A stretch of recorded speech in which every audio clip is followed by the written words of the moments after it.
Vous faites. Ce matin, le titre de mon message, c'est « Oser servir ».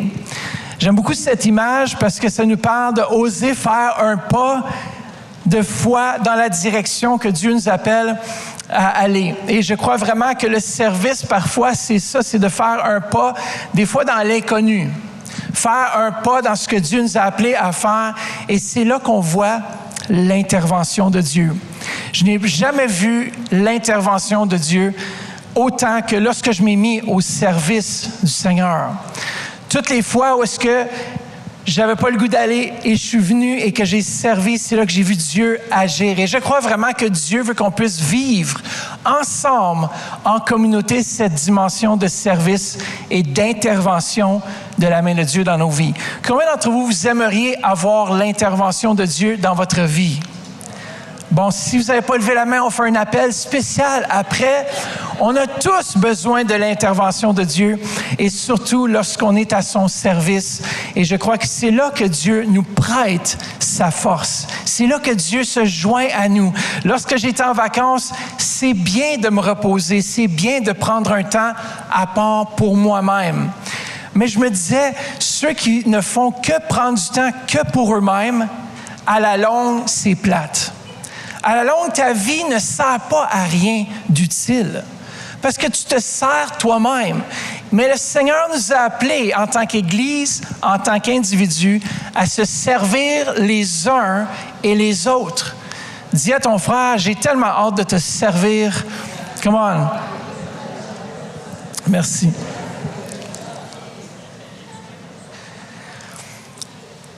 Alors, comme vous savez, on se prépare tranquillement aussi à servir la communauté du Lac-Saint-Jean le 11 septembre. Et on prie qu'il va y avoir de nouvelles âmes qui vont venir au Seigneur. On a d'autres artistes locaux qui vont être avec nous au Lac-Saint-Jean. Mais on se réjouit déjà de voir ce que Dieu va faire. Mais tout cela est impossible sans des gens qui sont dédiés, sans des gens qui disent « Moi, je veux servir, moi, je veux participer. Je ne peux peut-être pas payer pour le faire, mais je veux participer, je veux aider parce que j'ai à cœur les âmes. » Et on veut voir ensemble le royaume de Dieu grandir. Ce n'est pas le royaume d'un homme, c'est le royaume de Dieu. Lorsqu'on met nos mains au service du Tout-Puissant, son intervention, elle est immédiate dans nos vies. Moi, j'ai vu tellement Dieu agir dans ma propre vie que je ne pourrais pas vivre sans servir le Seigneur. Je te dis, la vie, là, je regardais la vie, puis on regardait les choses qui se faisaient, tous les gens qui sont là à la plage, qui ont du bon temps. Mais je me dis, si la vie s'arrête à juste me faire du bien, à juste me faire du plaisir, je manque le but de ma vie. Tous ceux qui sont les plus heureux, c'est pour ça que la Bible dit, il y a plus de joie à quoi? À donner qu'à recevoir. J'ai beaucoup plus de joie dans mon cœur lorsque je peux servir le Seigneur, mais en servant le Seigneur, c'est je vous sers vous.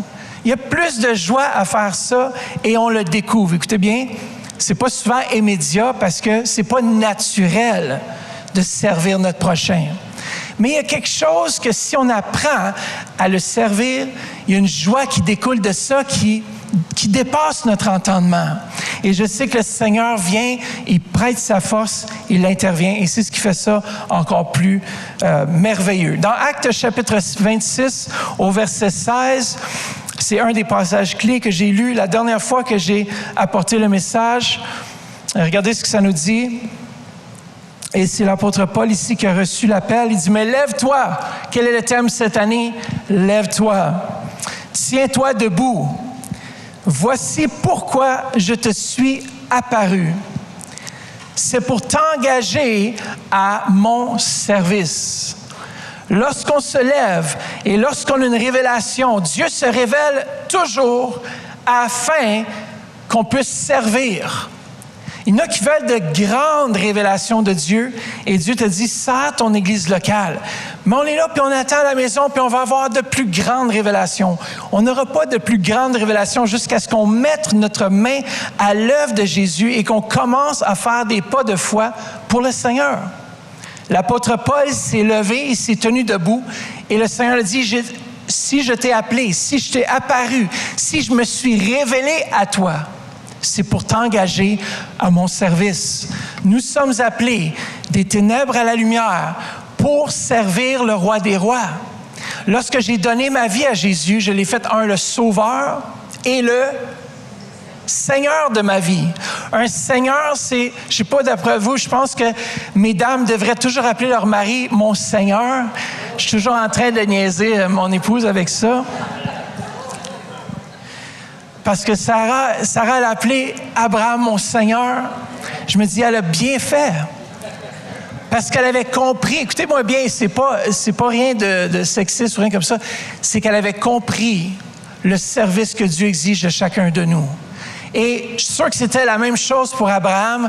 On ne le voit pas, mais je suis sûr qu'il a appelé sa princesse, sa reine, son amour.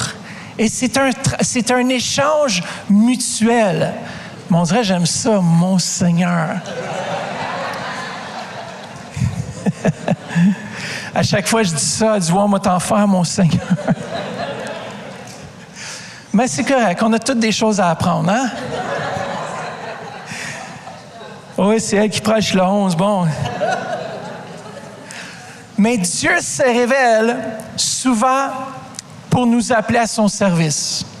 Si vous avez fait une rencontre avec Jésus-Christ de Nazareth, c'est qu'au moment où est-ce que vous lui avez donné votre vie, il est devenu votre Seigneur.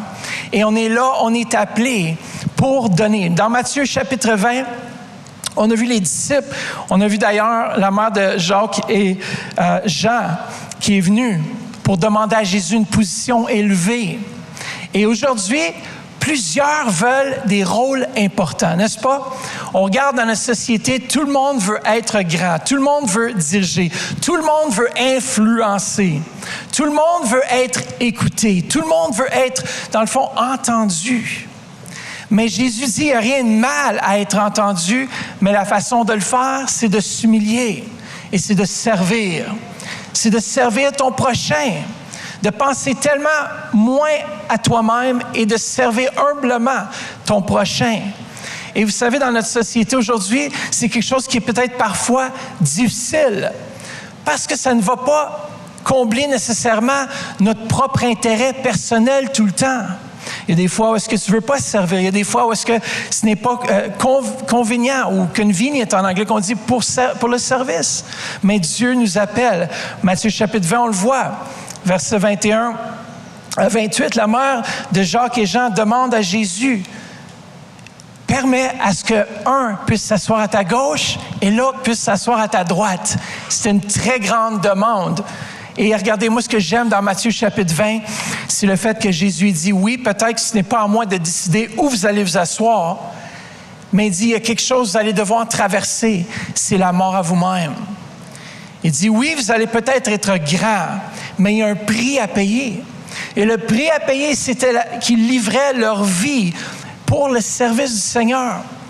Et pour ceux qui n'ont peut-être pas entendu le débat, Laurence a eu un débat récemment sur Théovox avec d'autres évolutionnistes. Et c'était merveilleux de voir cela. C'était merveilleux de voir, de saisir. Puis il y en a un qui parlait justement comme quoi les disciples étaient des témoins oculaires de Jésus-Christ de Nazareth et qu'il a existé. Et c'est tellement bon. Félicitations en tout cas, Pasteur Laurence, pour ça. C'était merveilleux. Mais tout ça pour dire que c'est important de se mettre au service de l'Éternel. Parce que souvent, il y en a qui veulent être grands. Mais la Bible dit quelque chose, que la foi sans les œuvres est morte. Si tu as la foi, c'est que tu te mets au service des autres et tu es là pour servir ton prochain. Les disciples, d'ailleurs, dans Matthieu chapitre 19, au verset 28b, on dit, dans un sens de parler, il demandait à Jésus, écoute là, on a tout quitté et nous t'avons suivi. Et Jésus a dit en d'autres mots, les disciples demandaient à Jésus, quelle va être notre part pour avoir tout quitté, pour avoir tout abandonné. Puis regardez ce qu'il dit, toute personne qui aurait quitté à cause de moi ses maisons, ou ses frères, ses sœurs, son père, sa mère, sa femme, ses enfants ou ses terres, recevra le centuple et héritera de la vie éternelle. Dans le fond, les disciples demandaient, mais qu'est-ce qu'il y en est pour nous? On a tout quitté pour te suivre. On a quitté notre profession. On a quitté notre gagne-pain pour te suivre. Qu'est-ce qu'il va être de nous? Quelle va être notre récompense? Mais ici, Jésus leur répond que leur héritage va être grand au ciel. Écoutez bien, des fois, on sert et on sert, on ne voit pas de résultats tout de suite, mais sachez qu'il y a une accumulation de biens que Dieu est en train de préparer pour vous parce qu'on sert fidèlement dans l'appel que Dieu nous a commis sur notre vie. Come on! Dieu nous appelle tous à se mettre à son service. Il ne faut pas juste paraître, mais il faut vraiment appartenir et servir. Est-ce que vous pensez... Il y a beaucoup de gens aujourd'hui qui cherchent un sens d'appartenance. Moi, je veux appartenir. Et cette génération cherche un lieu où appartenir.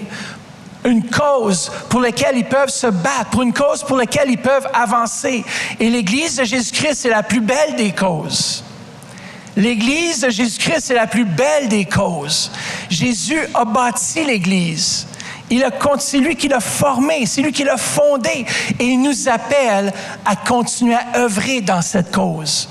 Comment aujourd'hui, parfois, on voit des gens qui restent à la maison, des gens qui se servent eux-mêmes. Et on voit des fois moins de gens qui sont intéressés au service. Mais moi, je dis que cette Église, et vous êtes des gens qui aimez servir le Seigneur parce que vous avez saisi ces réalités spirituelles. Et vous avez saisi qu'il y a une ville ici complètement à amener au Seigneur Jésus. Je suis tellement content des hommes qui sont venus à Christ pendant notre concert au Shankman. Et je suis content encore une fois de voir d'autres hommes qui vont venir au Seigneur Jésus par l'évangélisation, par toutes sortes de moyens, par l'Internet. On parlait justement de l'importance des médias et l'impact des médias dans les nations aujourd'hui. Mais les gens cherchent un lieu où appartenir. Mais Dieu nous engage à son service. On avait vu deux termes il y a quelques semaines de ça, le terme diakonos et le terme doulos. Le mot diakonos, qui est un service volontaire. Est-ce que tu peux mettre la prochaine? On va juste lire ensemble la définition. L'usage du mot diakonos, ici, qui au 1er siècle désignait une personne qui servait volontairement les autres. Alors, ma volonté doit être soumise. Je le fais comment? Volontairement. Notre service doit être volontaire. C'est-à-dire que ce n'est pas forcé. Si tu te sens forcé à servir, c'est parce qu'il faut regarder le cœur. Où est mon cœur là-dedans? Je le fais de façon volontaire. Je ne le fais pas pour pasteur Mathieu ou pasteur Vanessa, ni pour pasteur Jacqueline. Je le fais pour le Seigneur. Vous servez le son, pas pour Alexandre Charette. Oui, il est là au son, mais vous le faites pour qui en premier lieu? Pour lui. Pour le Seigneur. Lorsqu'on sert les uns les autres, c'est qu'on sert Dieu. Et lorsqu'on met nos mains au service de l'Éternel, c'est qu'on sert Dieu. Mais premièrement, c'est un service qui est volontaire. Deuxièmement, c'est le mot doulos. Ça me fait penser au mot douleur, n'est-ce pas? La douleur qui vient avec le service, qui parfois, Jésus emploie donc le mot doulos, faisant référence à une personne en situation de servitude qui avait perdu tous ses droits. Alors, je le sers de façon volontaire, et comme une personne ayant perdu ses droits sur son propre agenda, dans le fond. Combien d'entre vous êtes prêts à mettre votre agenda de côté, vos choses de côté pour aider à bâtir le royaume de Dieu? Et c'est une question qu'on se pose souvent et c'est une question qu'on doit toujours se poser continuellement. Père, est-ce que je fais ta volonté? Jésus, ça ne lui tentait pas de mourir, mais il l'a fait de façon volontaire. Et lorsqu'il a dit, Seigneur, si cette coupe peut s'être enlevée, il demandait au Seigneur, dans le fond, je veux faire sûr que je ne vais pas mourir en vain. C'est pas qu'il ne voulait pas le faire. C'est sûr que ça n'a dû pas être une décision très plaisante, oui, parce qu'il avait le pouvoir de se décharger de cela, mais il l'a fait de façon volontaire et il a refusé tous les droits qui lui revenaient de rester en vie. Comme une personne qui n'avait pas commis de crime méritait de demeurer en vie, mais il a perdu ses propres droits et il nous a montré la voie de la servitude par excellence. Amen. Alors, notre service doit être de façon volontaire, dis à quelqu'un volontaire, et de façon à perdre nos propres droits. On aime ça le faire de façon volontaire, mais lorsqu'on parle de perdre nos droits, On aime moins ça, hein? Lorsqu'on sert Dieu, on perd certains droits, mais en même temps, on gagne d'autres choses. On gagne des ressources surnaturelles, on gagne ce temps précieux avec Dieu. Ces moments où est-ce que j'ai servi, où est-ce que je continue à servir, mais c'était les plus beaux moments lorsque j'étais dans l'échafaud. J'ai peur un peu des hauteurs, mais je dépassais mes peurs pour monter dans l'échafaud, pour arranger les lumières. Et c'était dans ces moments-là que Dieu vient me parler le plus. C'est pour ça que chaque occasion que j'ai de pouvoir servir en dehors de mon rôle, tu dis, ouais, mais ça ne rencontre pas les critères pour lesquels j'ai été engagé. C'est pas grave. Je suis engagé au service de Dieu. Si Dieu me dit, tu vas laver les toilettes, je lave les toilettes. Si Dieu me dit, tu vas passer l'aspirateur, je passe l'aspirateur. Des fois, il y a des bouts de papier à terre, il y en a qui passent à côté, ils disent, ça, c'est la responsabilité du concierge de l'Église. C'est votre Église, c'est notre Église ensemble. Tous les éléments, on le fait ensemble, on sert ensemble. Je ne parle pas de vous, mais on devrait être content de pouvoir servir un Dieu si grand. Amen, vous êtes là ce matin? J'aime beaucoup le fait qu'on voit dans la parole de Dieu des hommes exceptionnels. Dis à quelqu'un, des hommes exceptionnels qui se sont eux-mêmes attitrés le titre de serviteur. On a Abraham. Qui d'autre qui était aussi grand qu'Abraham? Il est le père de la foi, mais il s'est attitré lui-même serviteur. On a Joseph, Moïse, Josué, Néhémie, David, Daniel, le Seigneur Jésus, Paul et Pierre. On a plusieurs autres aussi se sont attitrés eux-mêmes les serviteurs de l'Éternel.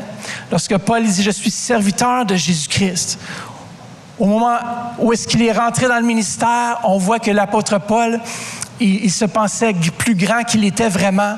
Et on voit au travers des écrits du Nouveau Testament que tout à coup, il réalise qu'il est peu de choses. Il dit, je suis le plus petit des apôtres, le serviteur de tous. Et je crois que c'est au fur et à mesure qu'on grandit dans notre relation avec Dieu qu'on apprend l'importance du service et de se servir mutuellement. Je sais que ce matin, parfois, on entend ces messages, puis on dit, mais moi, j'aimerais ça entendre un message, comment avoir le succès en 5 étapes de ma vie chrétienne. Mais ça serait la première étape. Le premier point ce matin, il dit, je veux servir le Seigneur. Peu importe ce que Dieu me demande de faire, je vais le servir. Les gens veulent les raccourcis, n'est-ce pas? Des raccourcis au succès.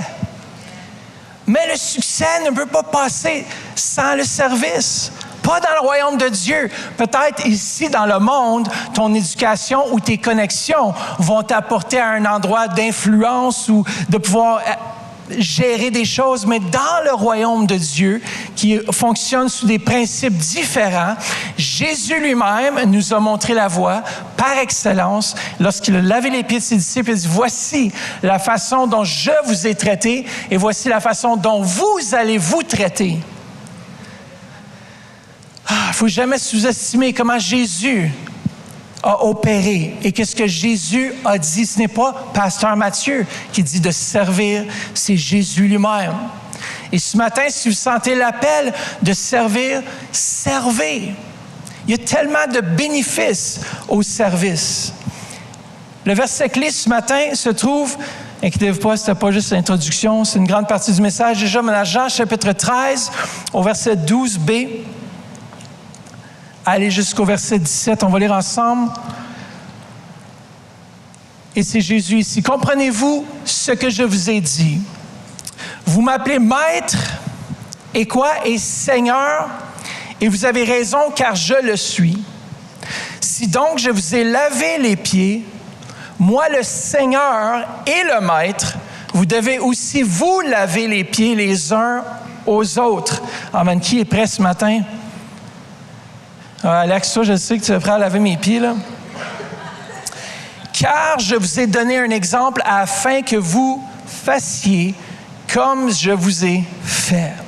En vérité, je vous le dis, le serviteur n'est pas plus grand que son Seigneur, ni l'apôtre plus grand que celui qui l'a envoyé. Si vous savez cela, vous êtes heureux, pourvu que quoi? Vous le mettiez en pratique. Souvent, on entend un message, et c'est un beau message. Mais tant si longtemps qu'on ne le met pas en pratique, on va demeurer dans ce que nous sommes et de ce que nous faisons. Mais ici, il dit, vous allez être heureux pourvu que vous le mettiez en pratique. Qui désire servir encore une fois l'Église de Jésus-Christ? Oh, les amens sont très peu, là. On veut mettre en pratique la parole de Dieu. Premièrement, on a regardé aussi que beaucoup désirent être grands. Il n'y a rien de mal à être grand, mais Jésus nous a montré la voie par excellence. C'était de servir de façon volontaire et de perdre nos propres droits. Et Jésus nous dit que lorsque lui nous élève, lorsque le temps est venu et qu'il nous élève, qui peut nous descendre? Si Dieu te dit, viens t'asseoir ici, qui va être contre toi? Qui va dire, non, tu ne peux pas t'asseoir là? Jésus nous garde toujours là où il nous appelle et il nous fortifie, il nous donne sa grâce. Parce que si on est obéissant et qu'on dit, Seigneur, je cède ma volonté. Lorsque j'ai composé ce chant, je m'abandonne, c'est que je disais à Dieu, non pas ma volonté, mais que ta volonté soit faite dans ma vie. Et je crois que ça devrait être la prière de chaque enfant de Dieu, de dire, Seigneur, je veux faire ta volonté. Pas ma volonté, ta volonté. Même si ça me froisse, même si j'aime moins ça, même si ça exige que j'annule des plans, même si, écoutez bien, je crois que c'est la meilleure chose à faire, c'est de servir un Dieu. Est-ce que vous pensez que Dieu ne connaît pas l'avenir? Dieu connaît toutes choses. Et le jour que tu vas au service et que tu dis, ah oui, je veux servir, je vais aller aider Pasteur Jacqueline sur le toit, il y a des réparations à faire. Et tu viens et tout à coup, il y a quelque chose qui se passe, tu es guéri, il y a quelque chose qui se passe, tu rencontres quelqu'un qui se fait longtemps que tu n'avais pas rencontré. Il y a toujours le surnaturel qui se produit lorsqu'on sert le Seigneur. Qu'on dit, Seigneur, je veux mélanger ma vie avec ton royaume. Dans le fond, c'est ce qu'on fait lorsqu'on sert Dieu. Vous ne servez pas un homme, vous servez Jésus lui-même. Et à chaque fois, c'est la même chose que lorsque Jésus a dit, tout ce que vous faites au plus petit des miens, c'est à moi que vous le faites. Lorsqu'on donne à manger à quelqu'un qui n'a pas à manger, c'est comme si on le faisait à Jésus. Ma femme, elle a vécu une expérience assez harsh. On était en France, puis on a décidé de s'arrêter à un McDo. Puis elle a vu un homme qui était pauvre. Il voulait simplement avoir un verre d'eau parce que, si vous savez, en France, c'est la canicule, c'est la chaleur extrême. C'était entre 30 et 35 degrés tous les jours, puis ça montait des fois 37. C'était extrêmement chaud. Et cet homme s'est présenté au McDo. Il dit, je peux-tu juste avoir un verre d'eau? Et on lui refusait un verre d'eau. Ma femme était tellement émue, je pensais qu'elle avait été agressée à l'intérieur. Je dis, qu'est-ce qui s'est passé? Qui t'a fait de mal? Elle est rentrée en larmes dans l'auto. Puis elle dit, il lui refusait à boire.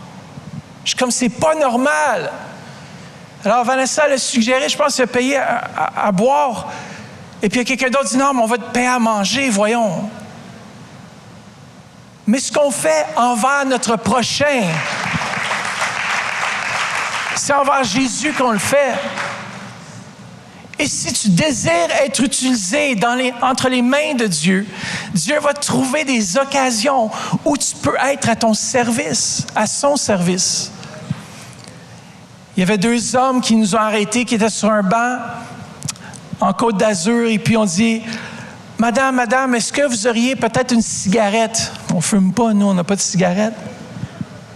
Ma femme a dit, « Non, mais j'ai de l'espoir. » Il dit, « Ah ouais? » Et on a commencé à discuter. Il n'a pas dit, « Ah ouais, puis ça c'est québécois. » Il dit, « Ah ouais?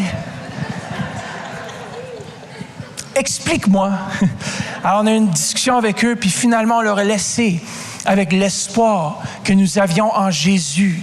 Et que cette terre, on va passer rapidement. Et que la seule chose qui va demeurer, c'est Jésus-Christ de Nazareth. Je lève mon chapeau, ma femme, elle a du guts. Elle ose. Même des fois, plus que moi, je suis comme, il faut que je me réveille, il faut que je fasse un petit peu plus que ma femme. Elle ose servir. Elle ose faire des pas de foi. Mais Jésus nous appelle tous à faire des pas qui nous font sortir en dehors de notre zone de confort. Peut-être qu'on était la seule voie pour ces 2 hommes. qui étaient des hommes instruits parce qu'on a commencé à leur parler et ils ont commencé à dire « Hey, tu dis quel genre d'arbre que c'est? » Ils ont commencé à nous expliquer leur vie et ce qu'ils ont fait. C'était pas des hommes sans études. C'était des hommes éduqués qui ont vécu des temps difficiles, qui ont commencé à boire, qui ont commencé à s'enivrer, à fumer de la drogue. Mais Christ était l'espoir. Et nous sommes l'espoir. Et moi, je désire aujourd'hui être au service de l'Éternel. Deuxièmement, il faut comprendre l'importance du service. Pourquoi servir? Premièrement, parce que Jésus nous le demande. Dieu vous le demande. Dis à quelqu'un, Dieu te demande de le servir. Deuxièmement, pourquoi servir? Parce que rien ne s'accomplit sur cette terre sans vos mains, vos pieds, votre bouche et vos oreilles. Il n'y a rien qui va s'accomplir. On peut dire, oui, mais Dieu devrait envoyer des anges. Non, Dieu décide. Et ce qui est merveilleux, il décide de travailler avec vous et moi pour accomplir sa volonté sur cette terre. Et il veut se servir de chacun de vous. Et c'est ça que je trouve merveilleux avec Dieu, c'est qu'il a décidé que nous sommes ses instruments. Dis à quelqu'un, je suis le temple du Saint-Esprit, instrument du Dieu vivant. Comment? Déclare sur quelqu'un, je suis le temple du Saint-Esprit, outil, dans le fond, du Dieu Tout-Puissant. Mais j'aime aussi les raisons qui ont été prouvées scientifiques pour le service. Premièrement, est-ce que vous saviez que servir, selon les recherches qui ont été faites par la Société américaine de la psychologie, que servir numéro 1 peut nous aider à vivre plus longtemps? Yes! Les serviteurs montrent une meilleure capacité à gérer le stress et à éviter la maladie, ainsi qu'une réduction des taux de dépression et un sentiment accru de satisfaction de vivre. Lorsqu'ils sont pratiqués régulièrement, lorsqu'on sert de façon régulière, c'est peut-être parce que le bénévolat ou le service atténue la solitude et améliore nos vies sociales. La raison de servir doit être un but non égocentrique. Mais ceux qui servent, c'est prouver qu'ils vont vivre plus longtemps. Combien d'entre vous aimeriez vivre plus longtemps? Je pense que tout le monde, on devrait vivre longtemps. Alors, servez. Une raison de plus de servir. Deuxièmement, ça l'aide les autres. Aider les autres nous rend heureux. Et ça revient à ce que Jésus a dit, qu'il y a plus de joie à donner qu'à recevoir. Les gens qui servent sont plus heureux. Une équipe de sociologues ont suivi 2000 personnes sur une période de 5 ans. Et ils ont découvert que les Américains qui se décrivaient comme très heureux faisaient du service bénévolat au moins 6 heures par mois. Très heureux. Et je crois vraiment que si vous voulez avoir la joie, servez. C'est là qu'on trouve notre raison d'être. Troisièmement, je pense qu'il y en a qui vont aimer ce livre, ça peut réduire la douleur chronique. C'est prouvé. Come on. Peut réduire la douleur chronique. Combien d'entre vous, vous avez des douleurs chroniques? On peut prier, c'est sûr. On peut venir dans les conférences de guérison, mais on peut aussi servir. Et encore plus, Jésus veut te guérir, il peut te guérir, mais de servir aussi réduit.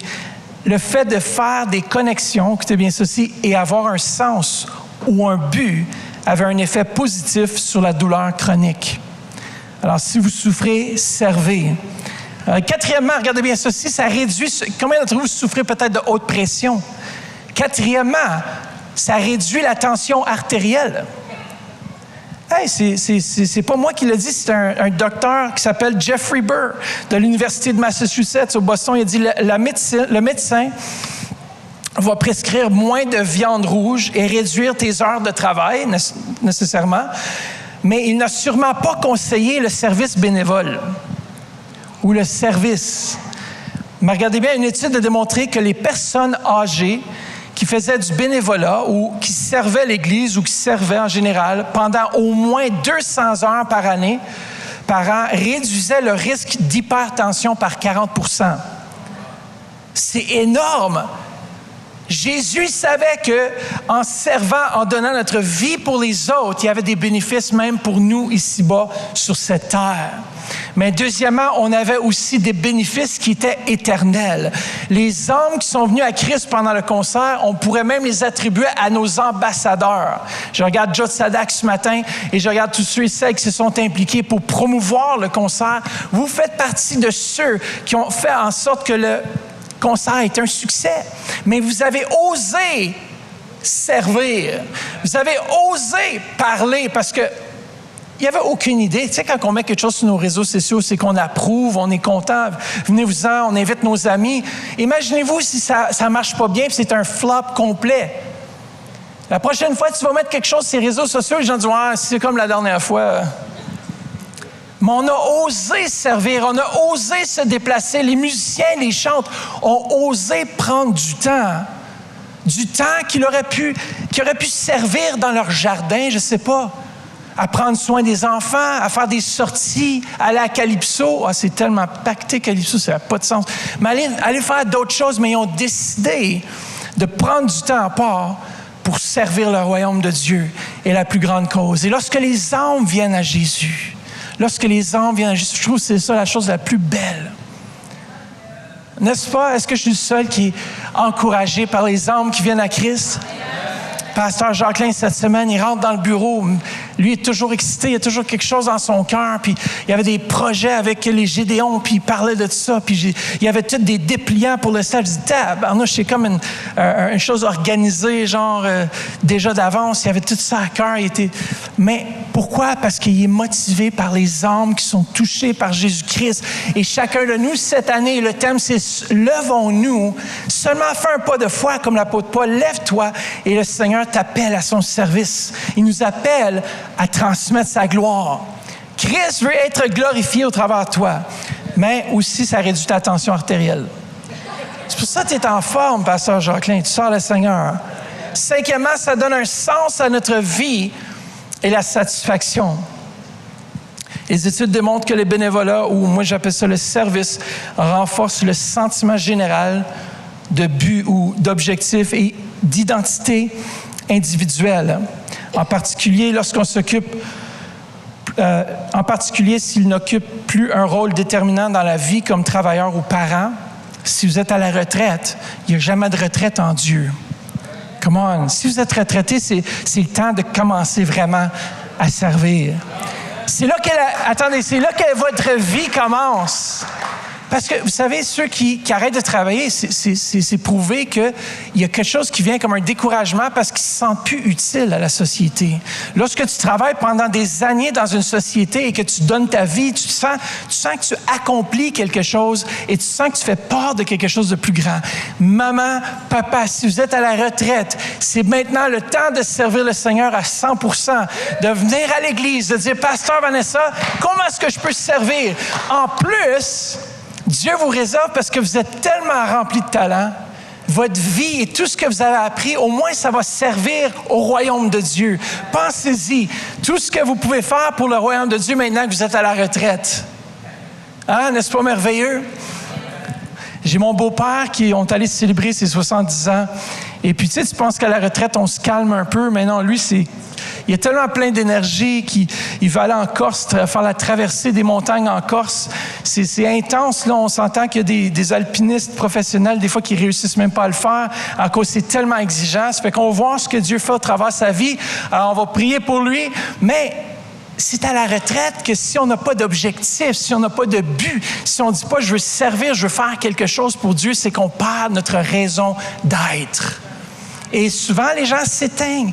Je regarde notre chère Diane Constantino qui pourrait être, elle, à la retraite, après dire, moi, je vais juste rester chez nous, moi, rien faire. Mais non, elle est responsable des bâtiments.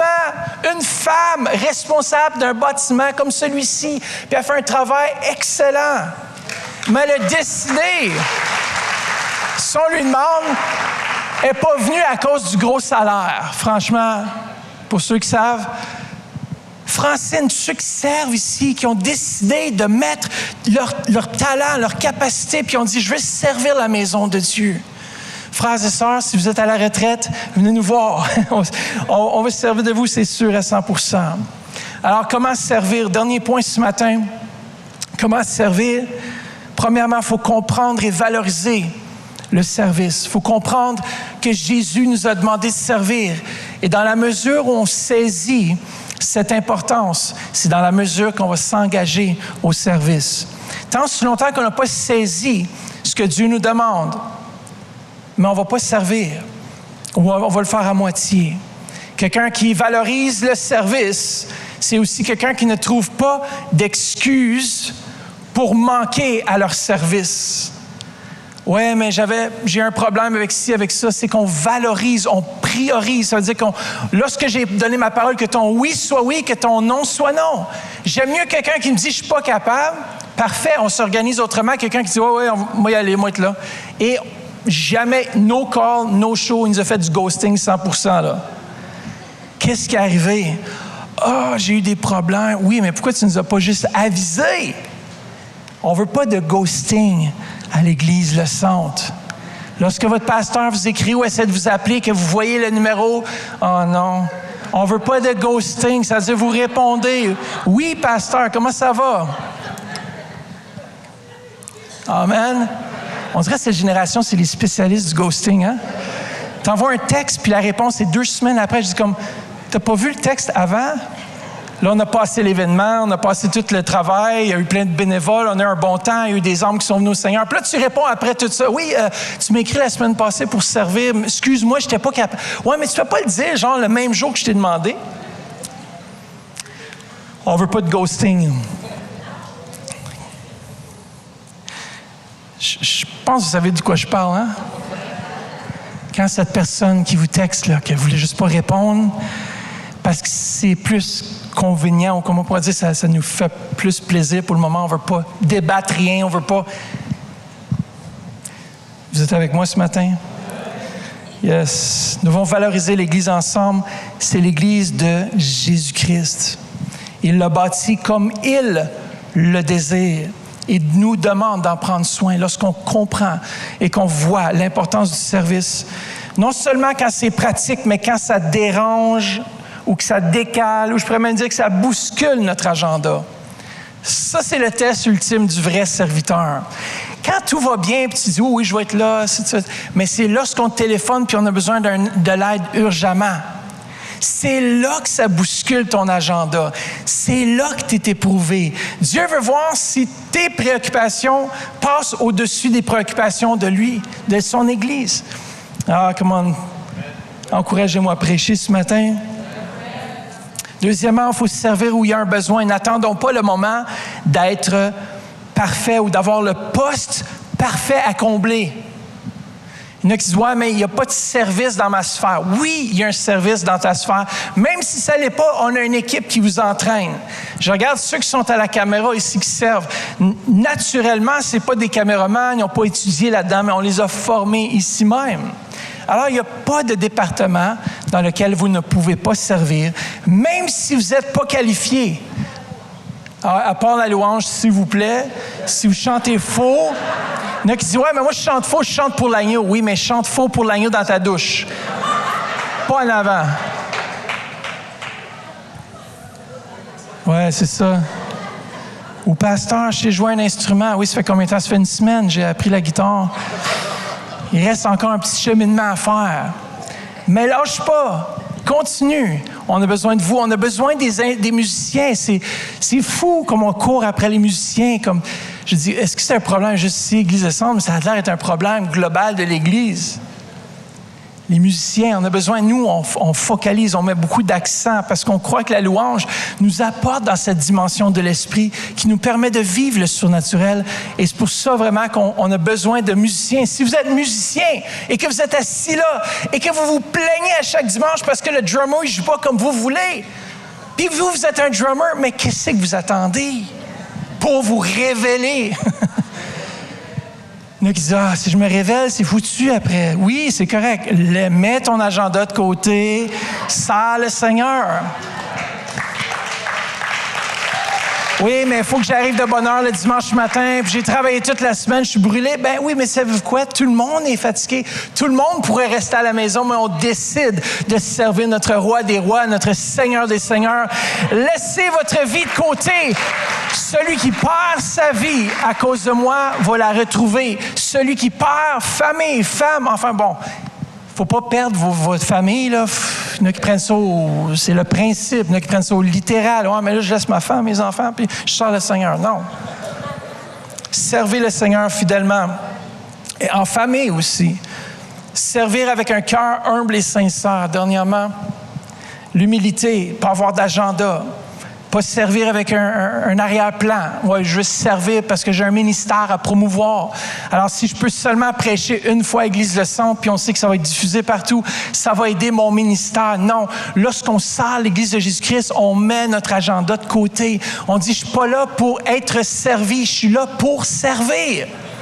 Au camp d'entraînement qu'on va avoir l'année prochaine, je vous encourage à le faire. Le principe même du camp d'entraînement, c'est que celui qui est le plus grand doit être capable de servir tous les autres. Et c'est ça, le plus qu'on augmente, le plus que ton titre est gros, le plus que tu as des lignes sur ton épaule, c'est que tu es prêt à laver les pieds des disciples. Tu es prêt à faire ce qui doit être fait. Et c'est ça, le royaume de Dieu. Amen. Vous êtes là ce matin? Je sais que on va être submergé par ça, on va être submergé de gens qui vont vouloir servir. Alex, fais attention. À la télé, faites attention. Il va y avoir tellement une grande demande parce que les gens ont saisi l'importance de servir notre Seigneur et notre Sauveur. J'aimerais prier ce matin afin qu'il y ait un amour peut-être renouvelé. On avait prié aussi il y a quelques semaines pour un amour renouvelé pour son Église. C'est pour ça qu'on a fait des séries dernièrement sur l'importance de l'Église. Si vous n'avez pas suivi ces enseignements, qui étaient les mardis soirs, je vous encourage à aller les revoir sur YouTube. Église Le Centre, tapez Église Le Centre, YouTube, et vous allez tous trouver nos vidéos. Allez le réécouter, il y a tellement des principes importants à saisir. Pourquoi l'Église? Pourquoi elle existe? Pourquoi est-ce qu'on ne pourrait pas juste tout rester à la maison, tout écouter sur Internet un programme merveilleux? Ah, ça serait tellement facile. Moi, je vois des gens qui viennent de Hawkesbury, ici, qui conduisent 1 heure pour venir entendre le message. Eux, ils pourraient dire, ben là, pasteur, on va rester à la maison. Non, chaque dimanche, on les voit fidèles. Félicitations, vous êtes de ceux qui ont soif. Puis il y en a qui restent juste à côté sur Orléans, puis ah, pasteur, je suis trop fatigué, ça ne me tente pas. Écoute, le service est à 10 heures. Tu peux te lever à 10 heures moins quart, venir en pyjama s'il faut. Mais venez! Bon, on s'entend. Comme vous pouvez juste venir tel que vous êtes. Ce que j'aime pas de cette Église, c'est que vous venez tel que vous êtes. Si vous aimez porter un tuxedo, portez un tuxedo. Si vous aimez porter un pyjama, portez un pyjama. On vient tel que nous sommes devant le roi des rois. Un jour, on n'aura plus rien sauf une robe blanche. Il n'y aura plus de compétition. En Jotsalak, vous allez devoir produire la plus belle des robes blanches pour imiter ce que ça va être un jour dans le ciel. Mais tout le monde, imaginez-vous, vous devriez porter tous des robes blanches. Écoute, on est revêtus de ce que nous allons être revêtus le jour où Jésus-Christ va venir, qui va apparaître et qu'il va essuyer toute larme de... Bon, j'arrête là.